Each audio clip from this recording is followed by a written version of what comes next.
حضرت سید صاحب قبلہ وجلہ مسلیان کرام السلام علیکم ورحمۃ اللہ وبرکاتہ نحمده ونصلي ونسلم على رسوله الكريم اما بعد فاعوذ بالله من الشيطان الرجيم بسم الله الرحمن الرحيم ولله على الناس حج البيت من استطاع إليه سبيلا آمنت بالله صدق الله العلي العظيم وصدق رسوله النبي الأمين المكين المتين الرؤوف الرحيم ونحن على ذلك لمن الشاهدين والشاكرين والذاكرين والحمد لله رب العالمين.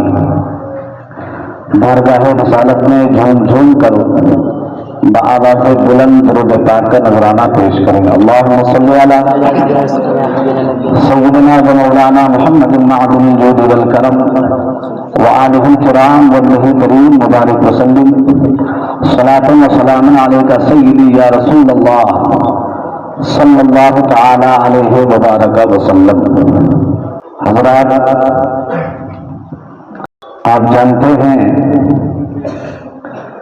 کہ یہ ذوالقعدہ شریف کا مہینہ چل رہا ہے جو حج کے مہینوں میں سے ایک مہینہ ہے. ایام حج جو قرآن پاک میں بیان ہوئے ہیں وہ 2 مہینہ 10 دن ہیں. شوال کا پورا مہینہ، ذوالقعدہ کا پورا مہینہ اور ذوالحجہ شریف کے 10 دن. ان کو اشہر حج کہا جاتا ہے.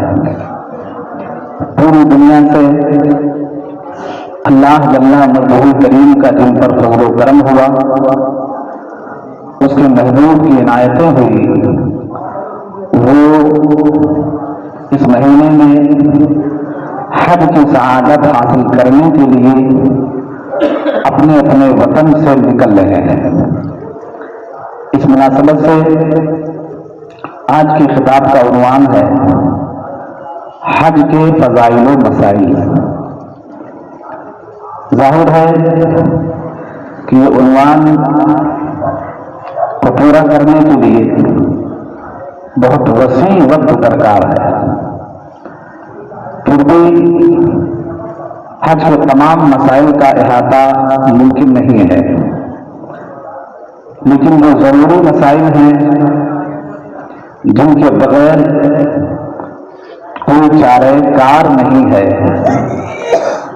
ان مسائل کو اور ان طریقوں کو انشاءاللہ تعالی آپ کے سامنے ہم پیش کریں گے. جس طرح سے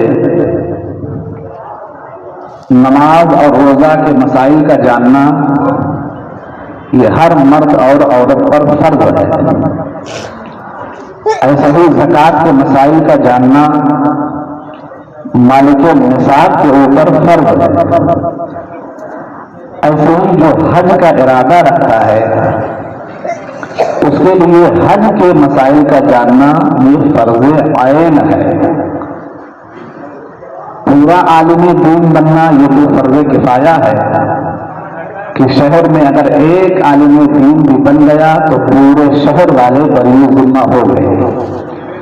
لیکن یہ جو مسائل ہیں جس سے انسان کا تعلق ہے، ان کا سیکھنا اس کے لیے فرض عین ہے.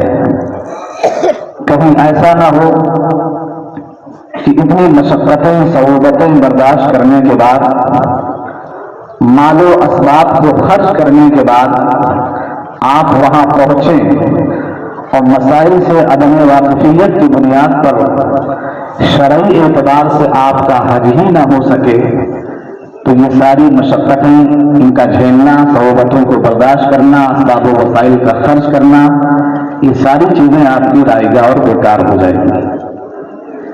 اس وجہ سے وقت سے پہلے ان مسائل کا جاننا ہماری اور آپ کے لیے ضروری ہے.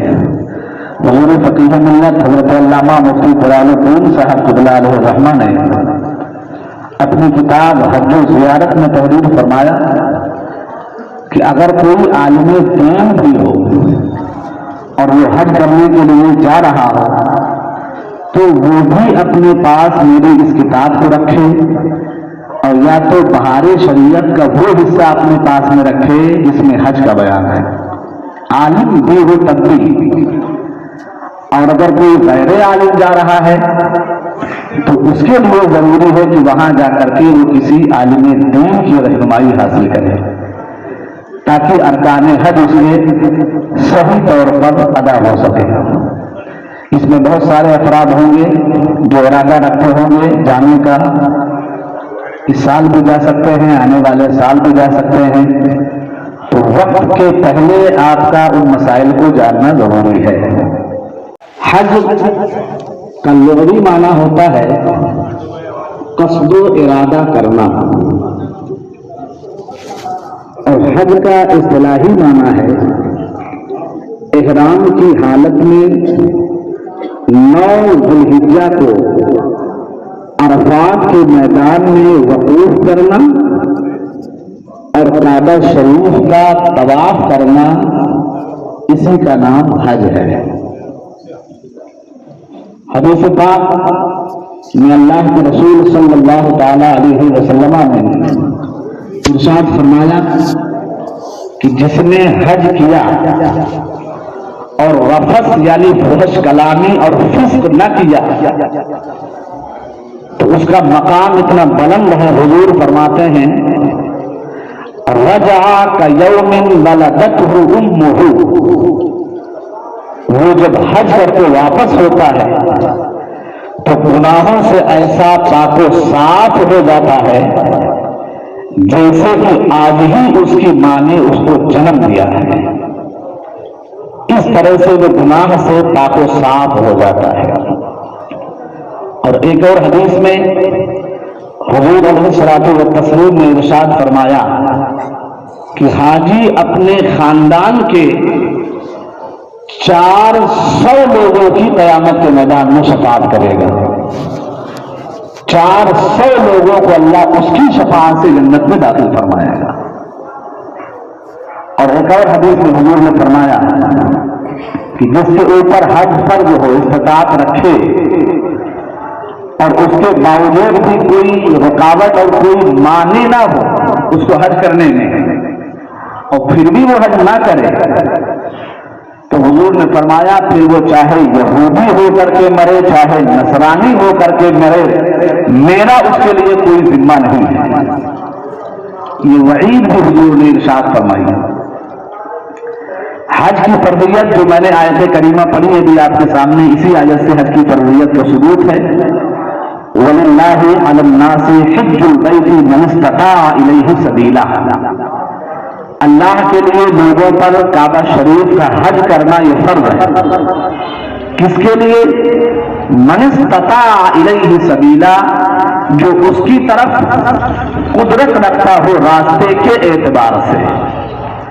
اب اس آیت کریمہ کی تفسیر پھر حضور نے بیان فرمائی کہ استطاعت سے مراد زاد و راحلہ ہے، یعنی اس کے پاس اتنا سامان ہو کھانے پینے کا کہ وہ یہاں سے جائے رہے واپس آئے اور کسی چیز کی کمی نہ ہو کھانے پینے کی اشیاء میں سے، اور ان ایام میں اس کے گھر والوں کے پاس بھی اتنا نفقہ ہو، خرچ کرنے بھر کا پیسہ روپیہ ہو کہ ان کو بھی کسی قسم کی صعوبت یا پریشانی برداشت نہ کرنی پڑے، اتنا پیسہ اس کے پاس ہونا چاہیے۔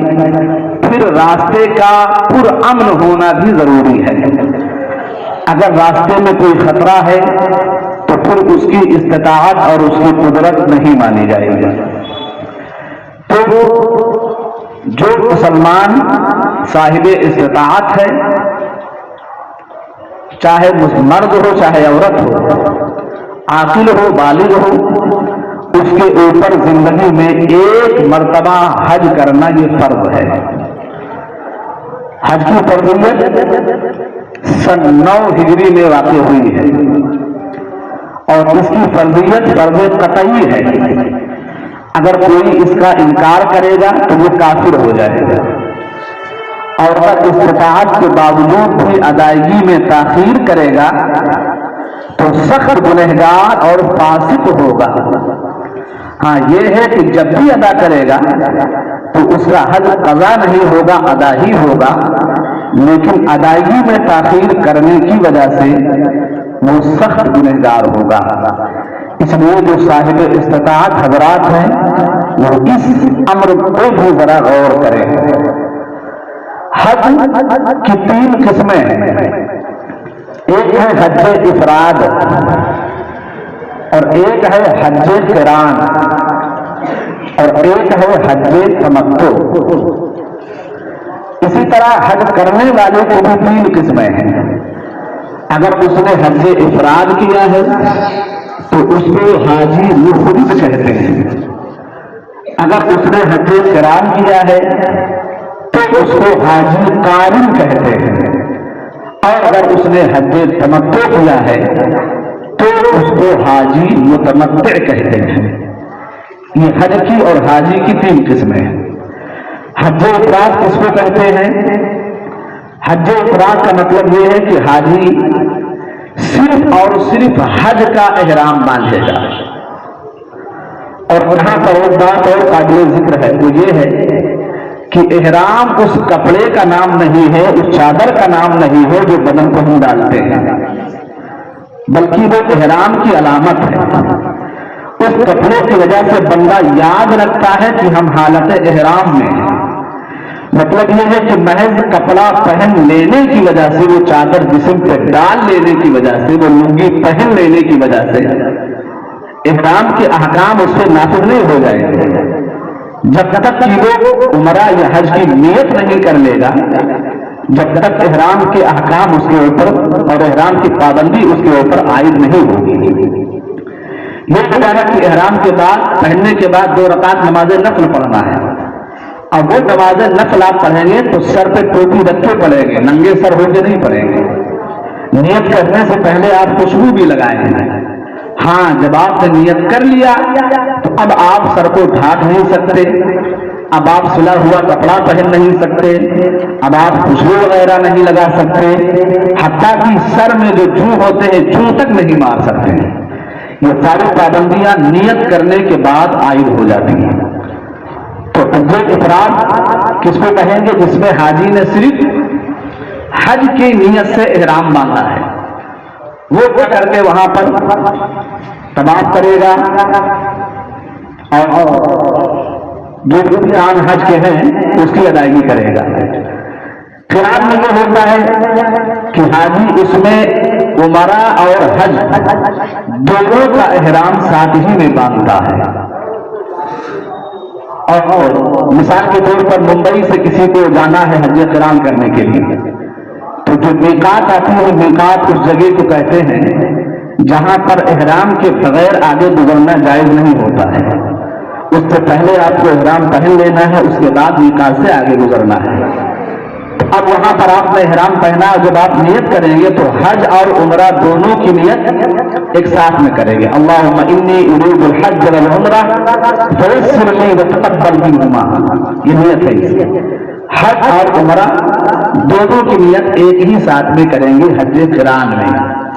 جب آپ وہاں پہنچیں گے تو سب سے پہلے آپ عمرہ کریں گے، یعنی طواف کریں گے، اور طواف کرنے کے بعد میں سعی کریں گے، صفا مروہ کا دوڑ لگائیں گے، اس کے بعد حلق کریں گے۔ اور یہ عمرہ مکمل کرنے کے بعد آپ ابھی احرام سے فارغ نہیں ہوئے، آپ ابھی حالت احرام ہی میں رہیں گے، اور جب 8 ذی الحجہ کی تاریخ آئے گی تو اسی احرام میں آپ کو ارکان حج بھی ادا کرنا ہے۔ تو اس میں مشقت زیادہ ہے، اس میں احرام کی پابندی زیادہ دیر تک برداشت کرنی ہوتی ہے، اور حضور علیہ السلام نے یہی حج کیا ہے، حج قران ہی کیا ہے۔ اس لیے ہمارے امام اعظم ابو حنیفہ رحمۃ اللہ تعالیٰ علیہ کے نزدیک تینوں حجوں میں سب سے زیادہ فضیلت والا حج حج قران ہے، اس کے بعد حج تمتع ہے، اس کے بعد حج افراد ہے۔ اور حج تمتع میں کیا ہوتا ہے کہ اس میں بھی حج اور عمرہ دونوں کرنا ہے، لیکن ایک ساتھ میں نیت نہیں کرنی ہے۔ میقات پہ جب آپ پہنچیں گے تو احرام پہننے کے بعد سب سے پہلے آپ عمرہ کی نیت کریں گے۔ عمرہ کی نیت کرنے کے بعد آپ مکہ شریف جائیں گے، خانہ کعبہ شریف کا طواف کریں گے، اور طواف میں رمل اور استباء بھی کریں گے. رمل اور استباء اس طواف میں ہوتا ہے جس کے بعد سعی کرنی ہوتی ہے، اور جس طواف کے بعد سعی نہ ہو اس میں رمل اور استباء بھی نہیں کرنا ہے.